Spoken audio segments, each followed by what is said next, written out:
Welcome to your AP Statistics lesson on scatterplots, association, and correlation. So we're going to start looking at quantitative variables taken two at a time. Scatterplots are probably the most common and most effective way for the data for two quantitative variables to be displayed. You can see patterns and trends and relationships and departures from the patterns, and you can observe the association, the relationship between the two variables.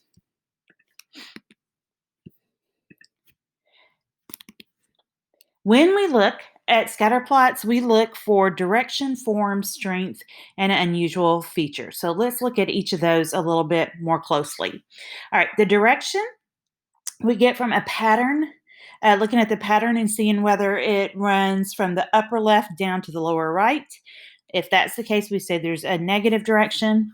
A trend running the other direction up to the right has a positive direction. So here we've got a scatter plot of the year versus the prediction error for where a hurricane will go. Okay, so predictions are made, and if there was no error at all, this would be down, the y value would be 0. So we can clearly see that as time has progressed, the error has become consistently smaller, and so there is a negative association. As the years became larger, the error became smaller. Here's another example of a negative association. We've got the central pressure in a hurricane and then the maximum wind speed. So this example shows that as central pressure increases, the maximum speed decreases. Now, form is going to be whether or not, for us, it's going to be whether or not there's a linear pattern.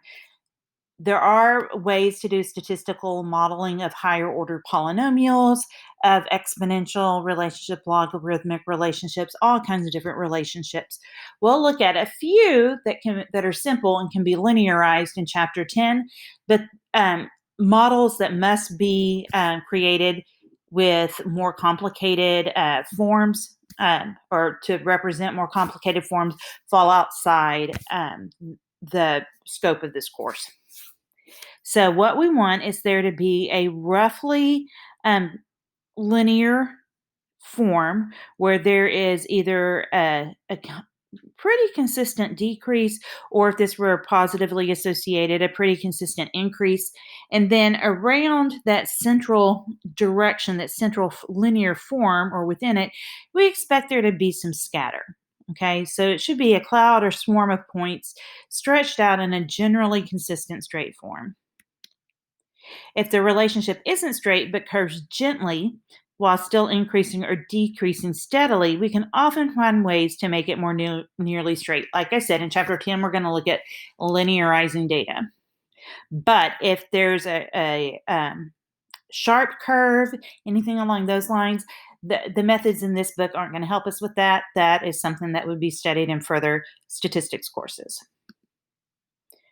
The strength, so the strength is how the degree to which the data conforms to the form that you are assigning to it.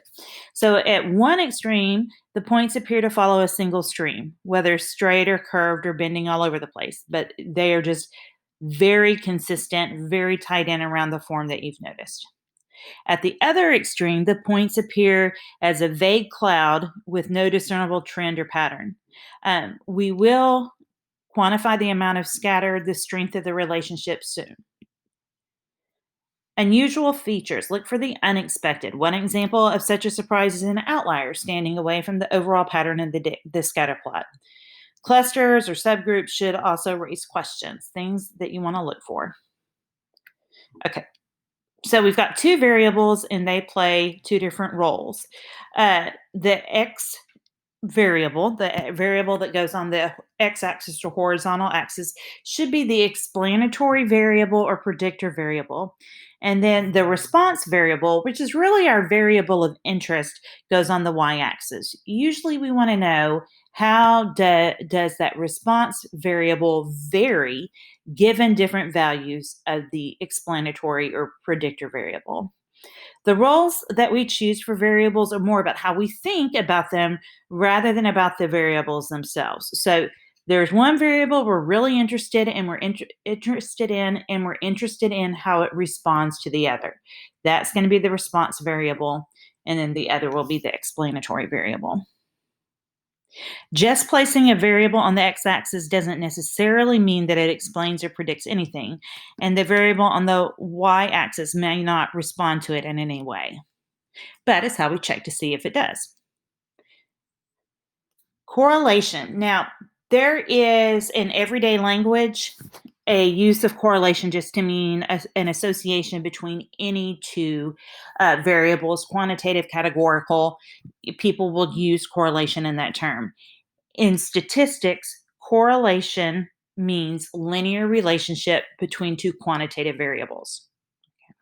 So, in this class, and in your writing for this class, and in your test responses, you would only use correlation when you are describing that a linear relationship between two variables.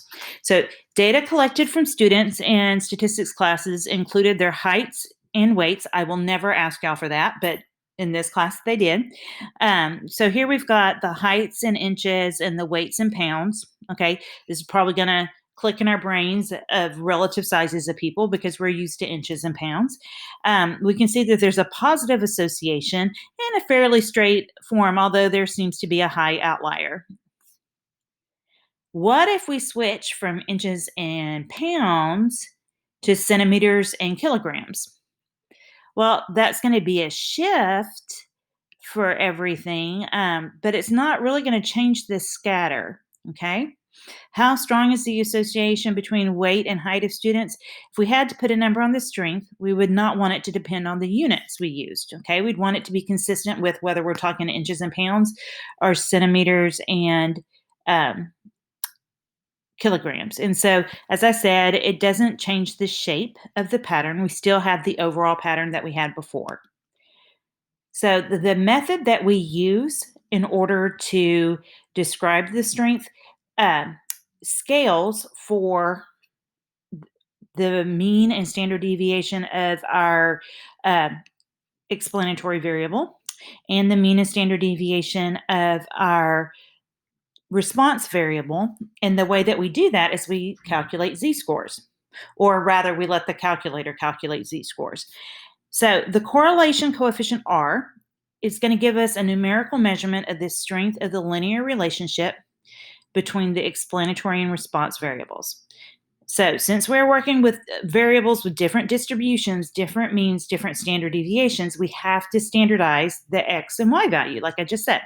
So we do the sum of the standardized x score times the corresponding standardized y score, plus the next standardized x score times the next standardized y score, and so on until we run out of observations, and then we divide by n minus 1.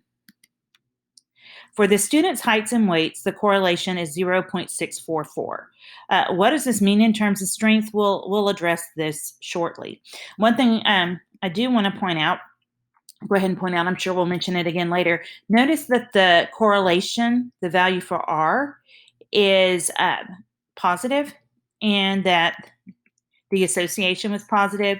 Whenever we make a linear model, whenever we talk about that, the slope will be positive. Those things should always be in agreement. Correlation measures the strength of the linear association between two quantitative variables, and that's how you have to use it in statistics. Okay, in this course, we use the very specific definition, not the colloquial definition of correlation. You need to check some conditions. First of all, you have to be using quantitative variables, and they have to be straight enough. When you look at them on the scatter plot, they're not going to be perfectly linear, but the overall trend needs to be linear, and there should not be any one or two influential points that are causing the direction of the association to either be changed or to make the correlation uh, stronger or weaker than it should be.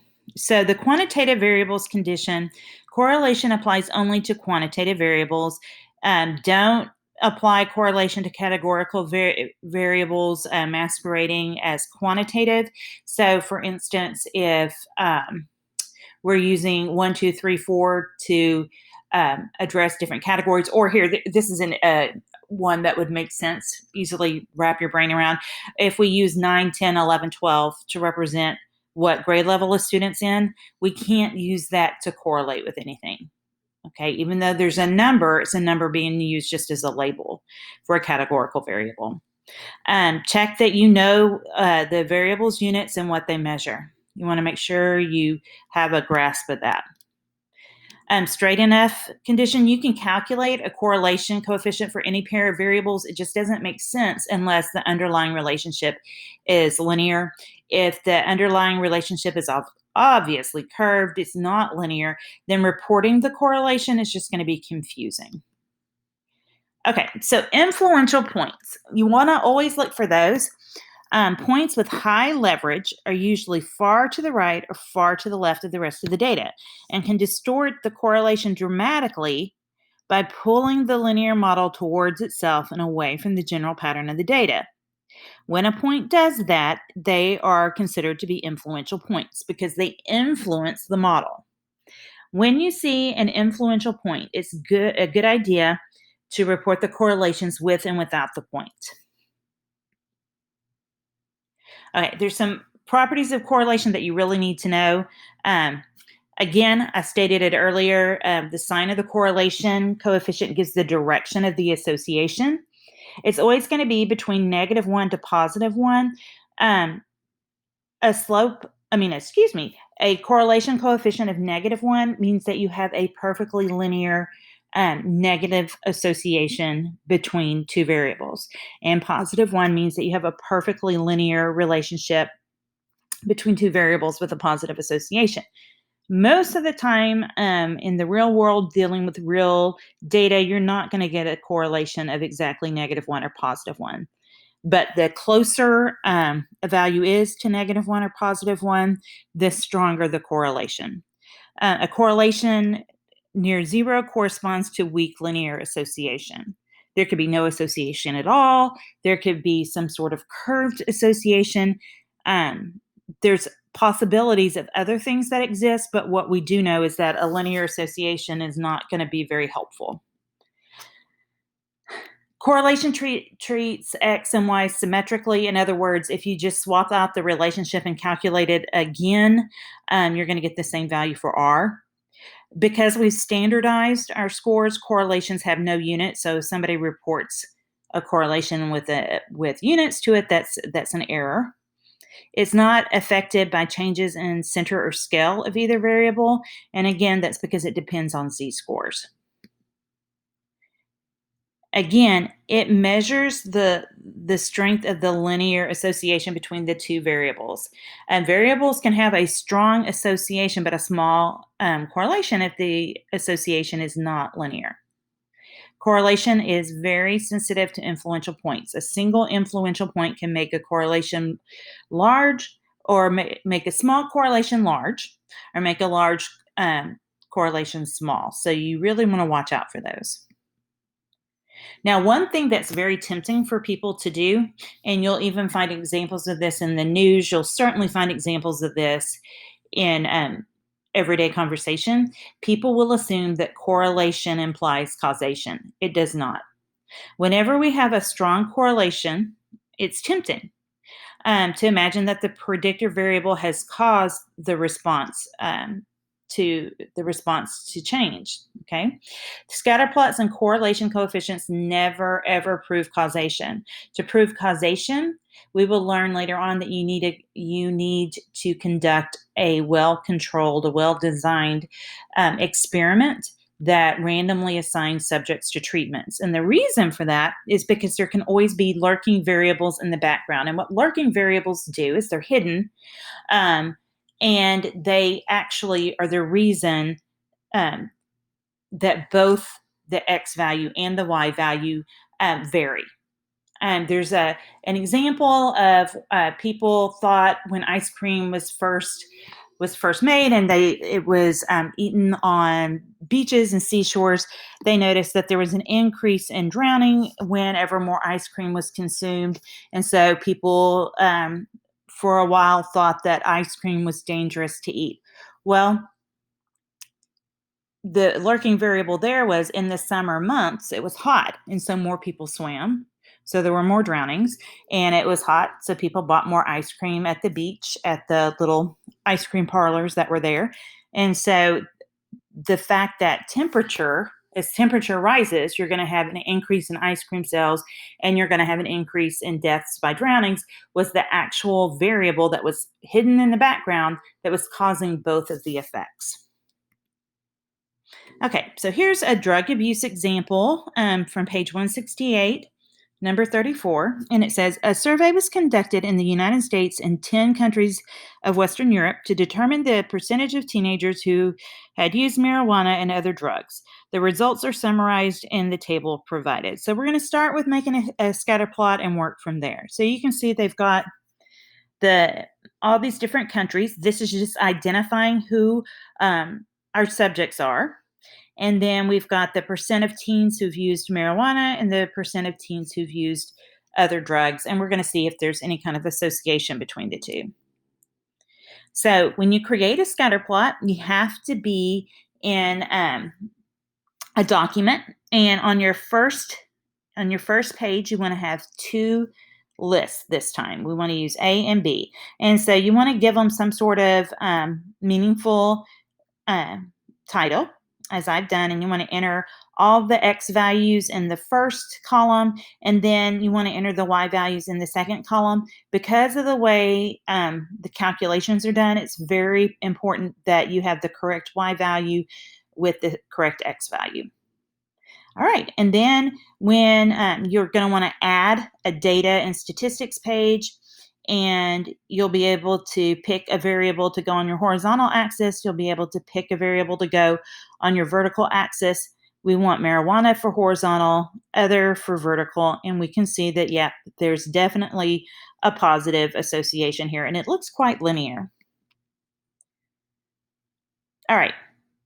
So we want to provide the correlation between the percent of teens who've used marijuana and the percent of teens who've used other drugs.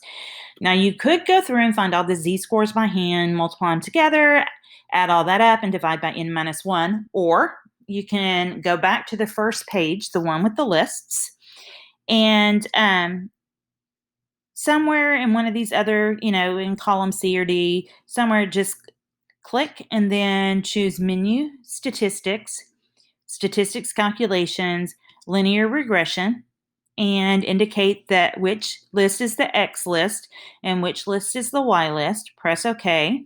And then if you'll look, it's going to give you, actually next time we're going to talk about A and B, and then eventually we'll talk about R squared. But for today, we're interested in R. It is always by convention rounded to 4 decimal places, so 0.9341. So we're going to write a brief description of the association.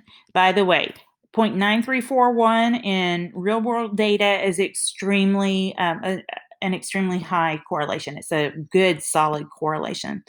So there is a strong positive linear association, because that's what correlation is, linear association, between the percentage of teenagers who use marijuana and the percentage of teenagers who use other drugs in the US and Western Europe. Do these results confirm that marijuana is a gateway drug, that marijuana use leads to the use of other drugs? And we want to explain it. Well, no, correlation does not imply causation. There could be lurking variables that explain the association. It There's all kinds of things that could be the reasoning behind why um, a large percent of young people use marijuana and a large percent of young people use other drugs, or a small percent of both categories. We don't know. Okay. And so, yes, there's a strong association, but whether one causes the other, we can't show that from just a scatter plot. Okay, guys, go ahead, do your problems to try on your own while this is fresh on your mind. Again, this you're really going to want your calculator charged and ready to go and with you in class. So please make sure you've got that ready. If you have any burning questions, you know how to reach me. You can always email me or swing by my classroom and ask me a quick question. I will. Otherwise, I will see you in class. I hope you have a great day.